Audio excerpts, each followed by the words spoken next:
À une journaliste qui lui demandait quelles étaient les limites qu'il entrevoyait à sa carrière, Bruce Lee répondit un jour « les limites du ciel ouvert ». Et l'on comprend très bien aujourd'hui ce qu'il voulait dire alors. Débarqué en 1958 à Los Angeles, avec 100 $ en poche, ce petit émigrant de Hong Kong est devenu en 12 ans l'une des plus grandes stars du cinéma mondial, une vedette dont les films rapportent plus de dollars que ceux de Clint Eastwood et John Wayne réunis. On peut dire que Bruce Lee a littéralement révolutionné le kung-fu. Avec lui, les arts martiaux chinois sont sortis de leur gangue de poussière et se sont adaptés au monde moderne. Il a, à lui tout seul, créé la mode des arts de combat orientaux qui bat aujourd'hui son plein dans tous les pays occidentaux. En tant qu'acteur, il a été la première superstar non blanche capable de briser les barrages dressés par l'inertie et la routine des grands de Hollywood. En apparaissant à l'écran, Bruce Lee disait à ses compatriotes « Vous, Chinois, vous pouvez faire aussi bien que tout le monde et je vous le montre pour que vous puissiez y croire. » Parlant au nom de son peuple, Bruce Lee devint ainsi, avec 2 films, le symbole de toute une race, celle des opprimés et par contre-coup, celle de tous les immigrés. Il est mort à 33 ans, avec 4 films tournés, non pas au sommet, mais au début de sa fantastique carrière.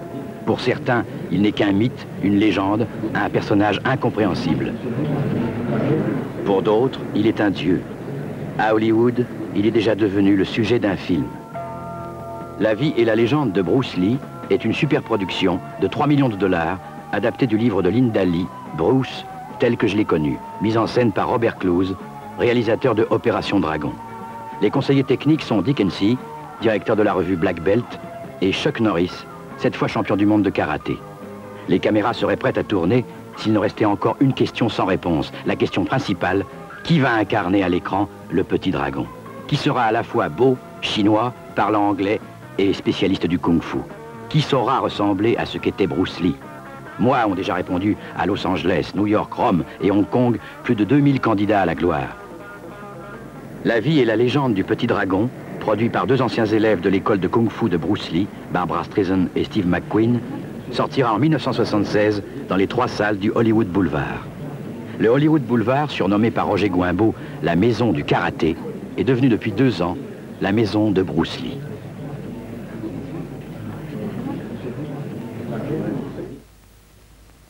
Nous avons demandé à son directeur, René Château, auteur du premier livre français sur Bruce Lee, ce qu'il pensait du petit dragon.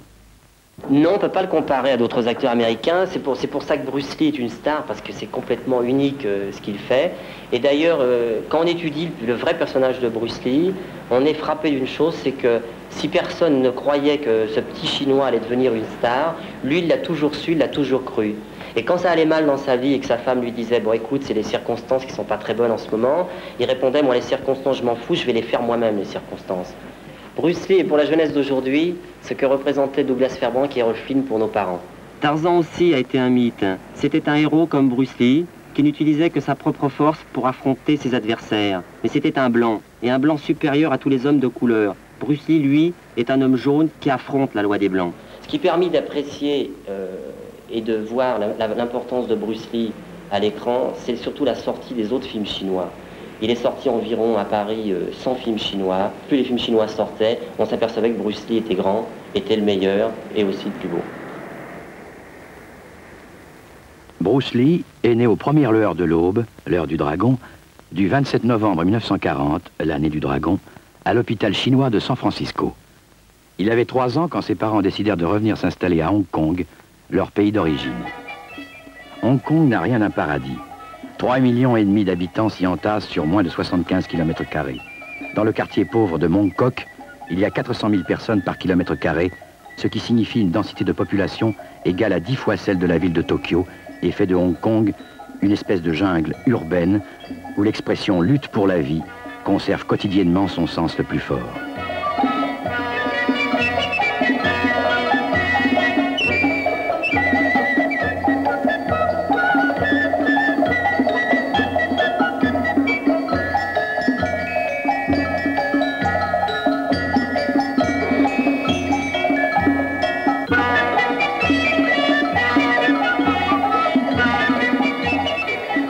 Avec son père, Lee Hoi-Chuen, comédien de vaudeville à l'opéra de Canton, Bruce a appris quasiment en même temps à parler, à marcher et à jouer la comédie.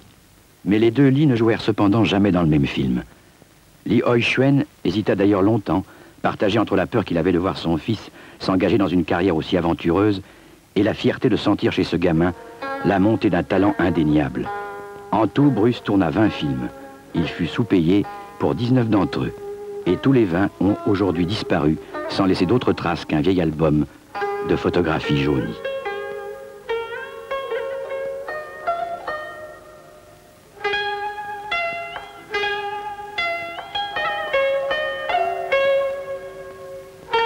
Mais Bruce n'était pas qu'un acteur prodige. « J'étais un voyou qui cherchait la bagarre », dit-il. À 13 ans, il possédait son propre gang et de son propre aveu, il était très proche de devenir un petit gangster. Ce qui le détourna de cet avenir peu glorieux, ce fut tout simplement le kung-fu.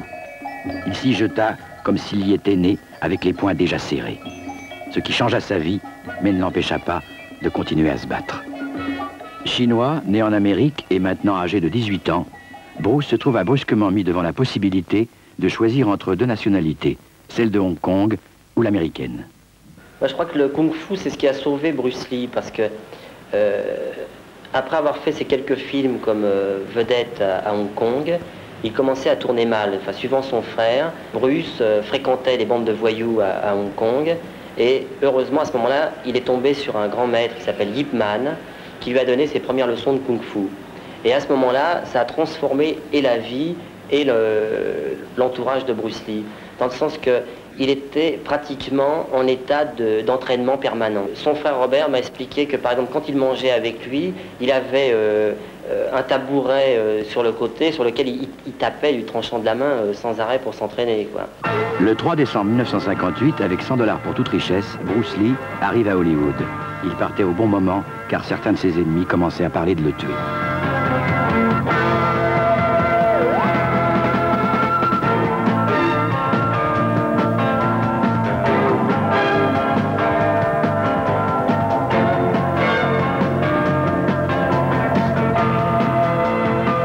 À son arrivée, il se heurta au conformisme de l'époque qui consistait à confier les rôles d'asiatiques à des blancs aux yeux tirés en arrière et au visage peint en jaune.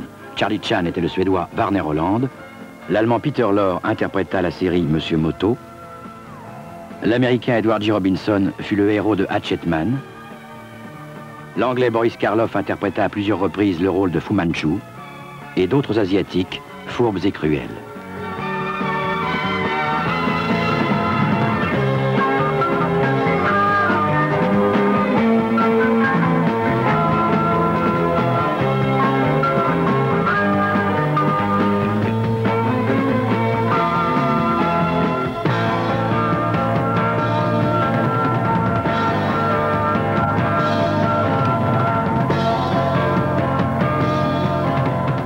Au départ, ça a été très très dur, parce qu'à Hollywood, personne ne voulait de lui parce qu'il était petit, il était chinois. Mais comme il donnait pour vivre des cours de kung-fu, parmi ses élèves, il avait James Coburn et Steve McQueen. Et un scénariste américain, le scénariste de La Tour Infernale, qui s'appelle Sterling Stilifan, qui l'a beaucoup aidé et qui y croyait beaucoup, mais il croyait beaucoup à Bruce Lee en tant que second rôle. C'est grâce à Sterling Stilifan que Bruce Lee fit à la Fox son premier screen test.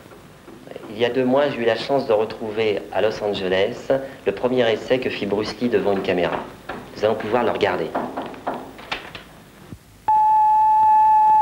Production 263 05 224 10, essai Bruce Lee, première.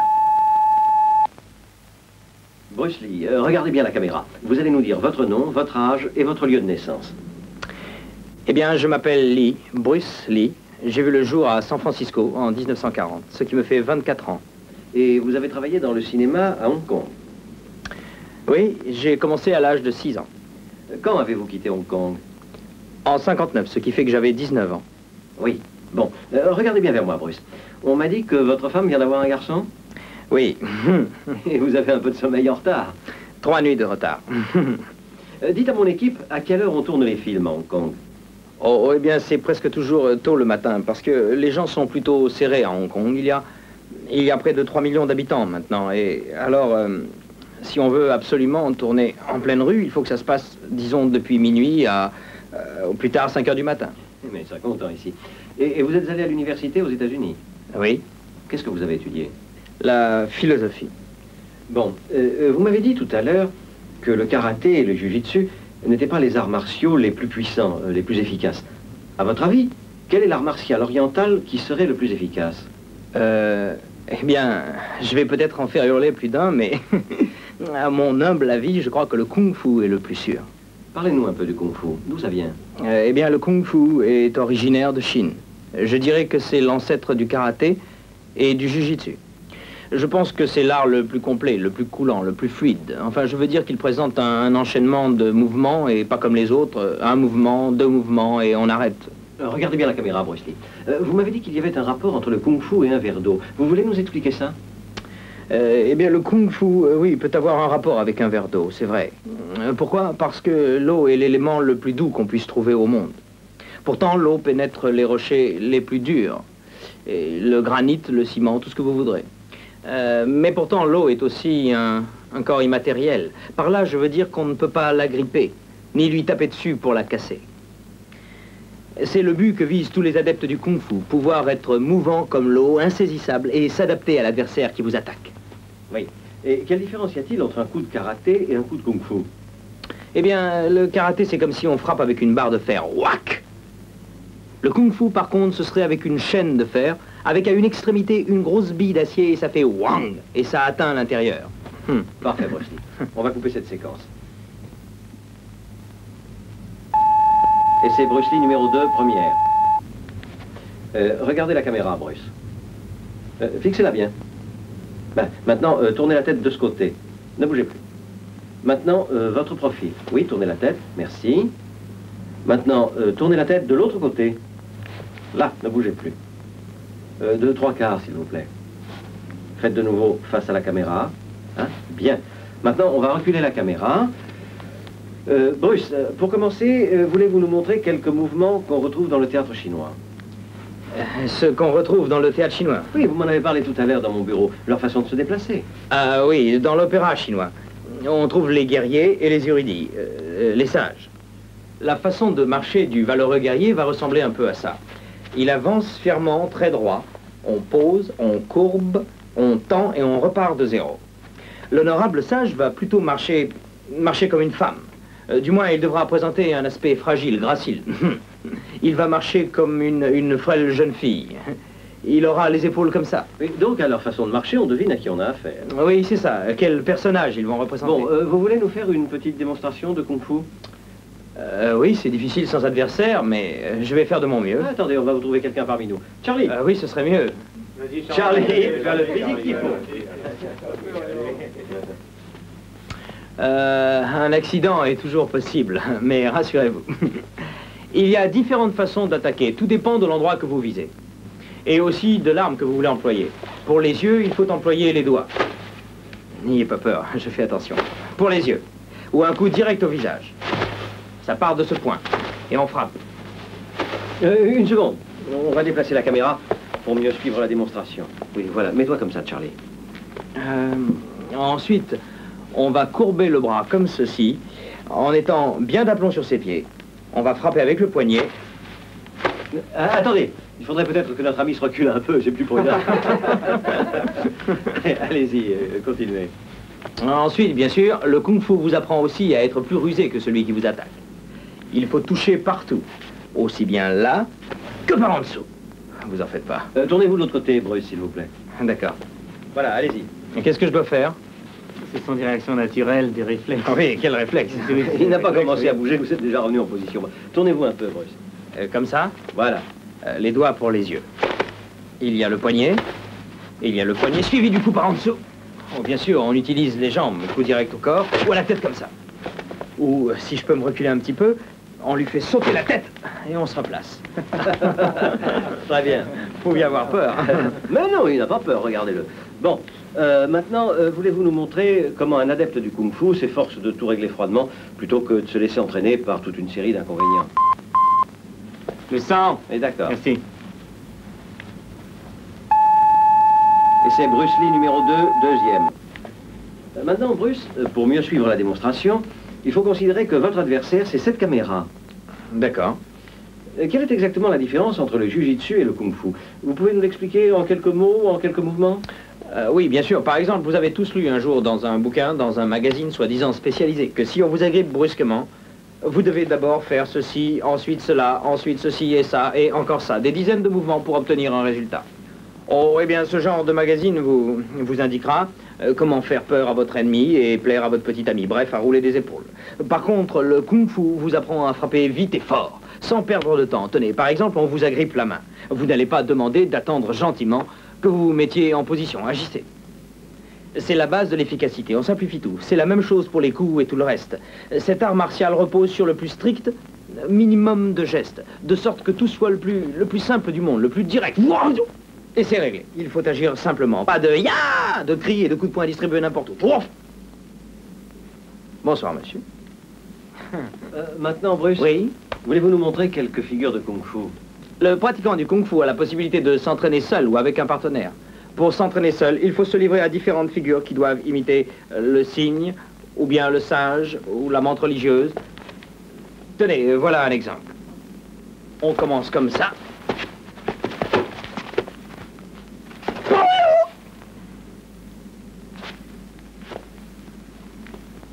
C'est un des différents mouvements ou figures du kung-fu. Montrez-nous encore une figure et ce sera terminé. D'accord, je ne suis pas mécontent d'entendre ça. Il y a la figure du tigre. On doit agir comme un tigre. Utilisez des griffes pour déchirer le visage de votre adversaire, comme ceci. Voilà une des figures du kung-fu. Merci, Bruce Lee. Je vous en prie. Longstreet, Bruce Lee fut remarqué en 1964 au tournoi international de karaté de Long Beach et fut contacté par la Fox pour jouer dans une série télévisée, The Green Hornet. Van Williams jouait le rôle de Britt Reed, le journaliste, et Bruce Lee, celui de Kato, son ami garde du corps spécialiste du kung fu. Avec The Green Hornet, l'Amérique stupéfaite venait de découvrir les arts martiaux. Hi, friend. Well, how did it go tonight? How did what go tonight? The job tonight. Aren't the boys back yet? Not yet. Ah, well, that's a long way back from the racetrack. The racetrack? Yeah. What's the matter? You've forgotten we're knocking over the Riverview Harness track tonight. Oh, yes. Yes, we had forgotten.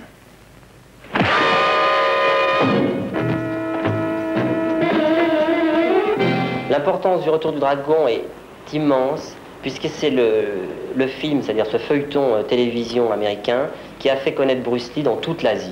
Et c'est ce qui lui a permis, à son retour au pays, à Hong Kong, de pouvoir débuter en star, en vedette, et de tourner Big Boss et La Fureur de vaincre, sans avoir rien fait d'autre dans son pays, en dehors de cette série télévision qui a remporté un triomphe, puisque c'est la première fois qu'on voyait un acteur chinois, une vedette chinoise, c'est-à-dire une vedette de couleur.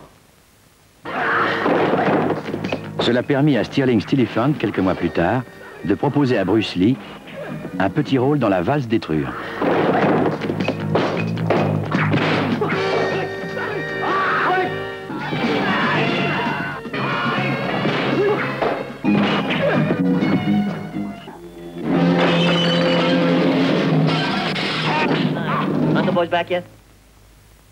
En 1963, à l'un de ses cours de Jeet Kune Do, Bruce Lee avait remarqué une jeune étudiante en philosophie, Linda Emery, qui quelques mois plus tard devenait Madame Linda Lee.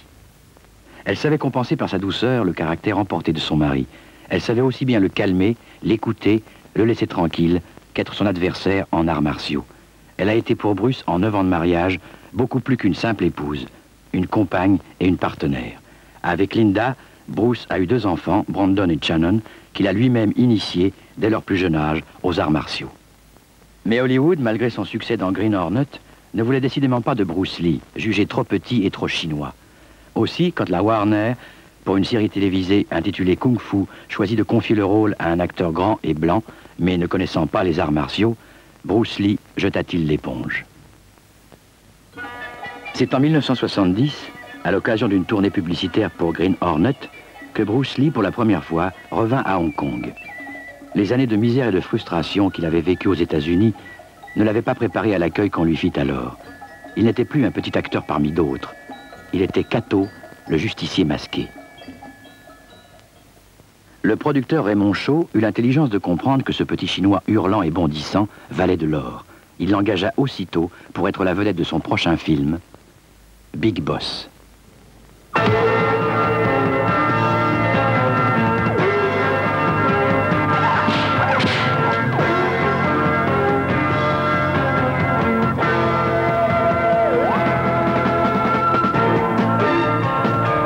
À Hong Kong, Big Boss battit les records de recettes de tous les temps, détenus jusqu'alors par les 10 commandements. Mais ce n'était rien à côté de ce qui nous attendait avec la fureur de vaincre.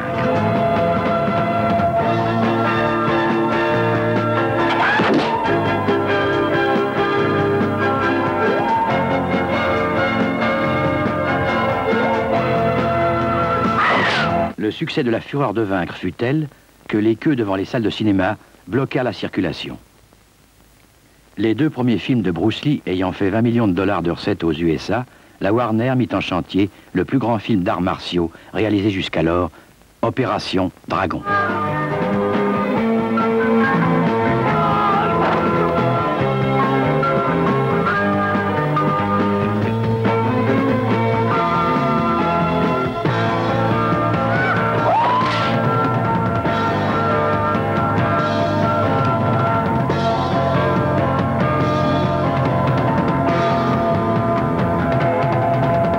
Bruce Lee, comme mise en scène, il a fait juste un film comme metteur en scène, qui était La Fureur du Dragon, qui est son film le plus personnel et son meilleur film. Les combats étaient mieux réglés que dans ses autres films, et il allait jusqu'au bout de ses capacités, de ses possibilités. Comme il était aussi producteur du film, ça a aidé beaucoup. D'ailleurs, c'est le film dans le monde entier qui a fait le plus de recettes, qui a battu tous les autres. Et sur Paris, il va faire 500 000 entrées.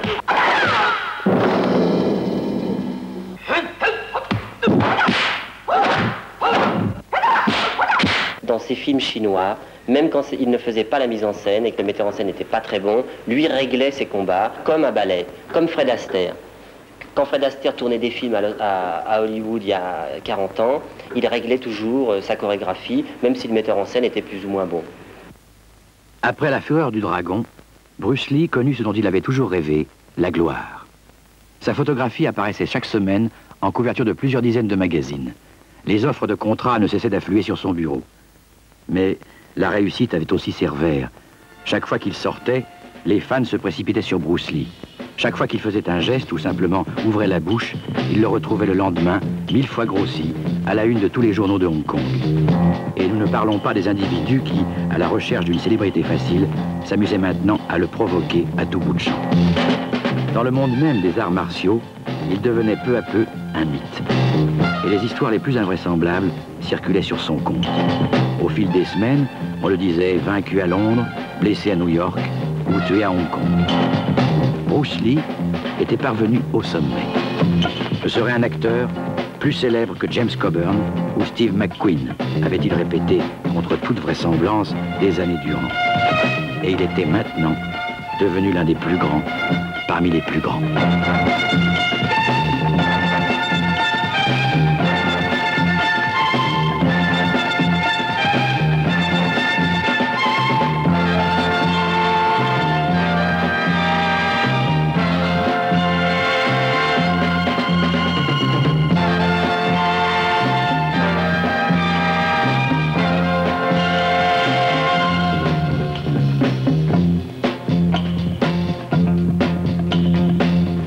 La passion de Bruce Lee à Paris a commencé à monter très fort au moment, en juillet 1974, quand nous avons monté au Hollywood Boulevard le premier festival Bruce Lee en hommage du premier anniversaire de sa mort.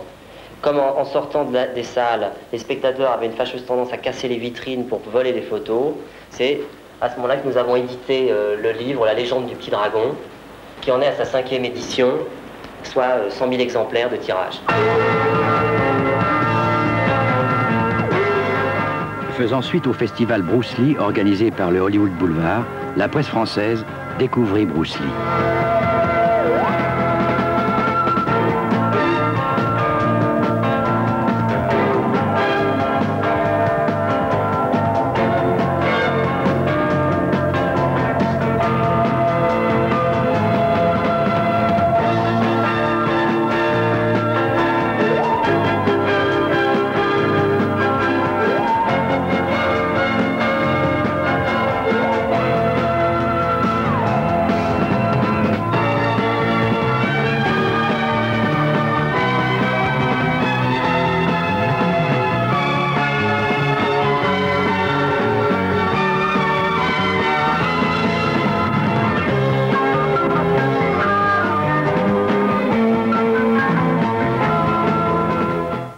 après le succès du premier livre, La légende du petit dragon, nous venons d'éditer Bruce Lee inédit. Nous avons cherché surtout le vrai portrait de Bruce Lee, c'est-à-dire le portrait loin des mystifications.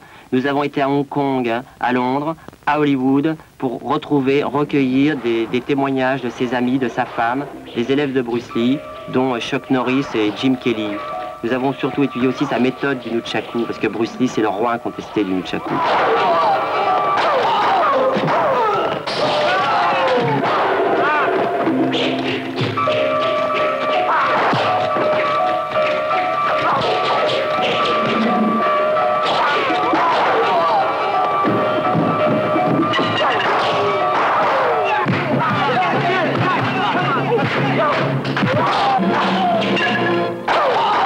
Nous avons fait le parallèle entre Bruce Lee et James Dean. James Dean, en 1955, a été la première star pour les adolescents. Il a amené tous les chanteurs jeunes, toute la presse pop, qui n'existait pas avant. La grande différence entre Bruce Lee et James Dean, c'est que James Dean représentait un conflit de génération. Alors que dans le personnage de Bruce Lee à l'écran, il n'y a pas ce côté social que possédait le monde de James Dean. Sinon, à part qu'ils aient tourné tous les deux très peu de films et qu'ils sont morts très jeunes, le rapprochement s'arrête là, à mon avis. Quoique Linda Lee, la femme de Bruce Lee, m'a dit qu'étant jeune, Bruce Lee adorait James Dean et imitait même un peu James Dean. Et j'ai pu le vérifier en voyant des photos de Bruce Lee à l'âge de 18 ans. Il était très influencé par James Dean. Parce que souvent on me demande, mais qui va remplacer Bruce Lee? Et on ne remplace pas Bruce Lee comme on ne remplacera pas Cassius Clay en pleine gloire ou Marcel Cerdan-Père. C'était toujours des personnages uniques, que ce soit des sportifs ou que ce soit des grands acteurs, et qu'en France, Belmondo ou Alain Delon resteront Belmondo et Alain Delon.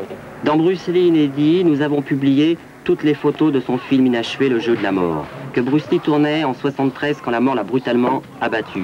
Selon les témoignages que j'ai recueillis, Le jeu de la mort aurait été non seulement le film le plus personnel de Bruce Lee, mais aussi le plus grand film d'arts martiaux jamais porté à l'écran.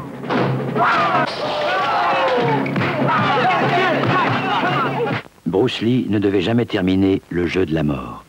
Le 20 juillet 1973, dans la soirée, c'est la mort au contraire qui emportait le petit dragon. La nouvelle éclata comme une bombe. Personne ne voulut y croire. Le lendemain pourtant, les manchettes noires des journaux le proclamaient en lettres de deuil. Bruce Lee était mort. Malheureusement, beaucoup de choses regrettables entourèrent les circonstances de cette mort. Était-ce une faute si impardonnable que de mourir dans le lit d'une actrice jeune et belle? Fallait-il que cela soit caché? On le cacha. Et c'est à partir de là que les légendes commencèrent à courir. Pour les uns, Bruce Lee avait été tué par des moines Shaolin qui ne lui pardonnaient pas d'avoir révélé le kung-fu aux étrangers. Pour les autres, c'était la mafia de Hong Kong ou un producteur jaloux. Pour d'autres encore, c'était la vibration qui tue ou les dieux chinois que Bruce avait offensés. Pour la presse, plus terre à terre, ce fut une histoire de drogue ou un gag publicitaire destiné à lancer son prochain film.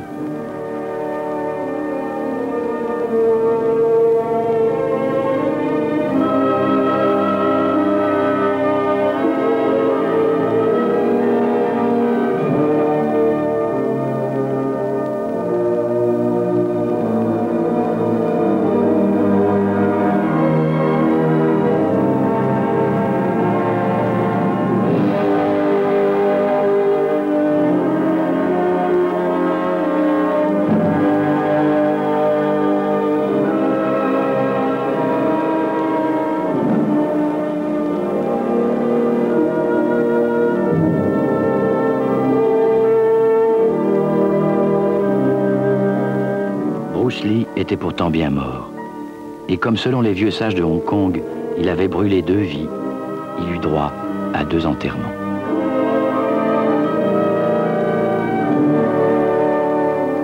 L'inhumation réelle eut lieu à Seattle, États-Unis. La foule était réduite à 150 personnes environ. Steve McQueen et James Coburn portaient le cercueil. Et Linda, émue, défaillante, ajouta ce simple commentaire: il a vécu chacune de ces journées comme une découverte. Des 33 ans qu'il passa sur Terre, il n'a pas gaspillé une seule seconde. Mais c'est à Hong Kong, au sein de son peuple, que Bruce Lee connut son véritable enterrement. Ceux qui, dès ses premiers films, l'avaient reconnu comme un héros, lui adressèrent le 25 juillet 1973 l'adieu que l'on réserve aux héros. 25 000 personnes avaient tenu à accompagner Bruce dans son dernier voyage. Il y eut des pleurs, des cris, des blessés, des bagarres. Les gens ne pleuraient pas seulement une vedette de cinéma, mais avant tout, l'homme qui leur avait rendu la fierté d'être chinois. On raconte même qu'une tribu en Malaisie attend encore son retour. Et après tout, ce sont peut-être eux qui ont raison. Car au moment où l'avion qui transportait son corps quittait le sol de Hong Kong, la légende du petit dragon ne faisait que commencer. Adieu, Bruce Lee. Nous ne t'oublierons jamais.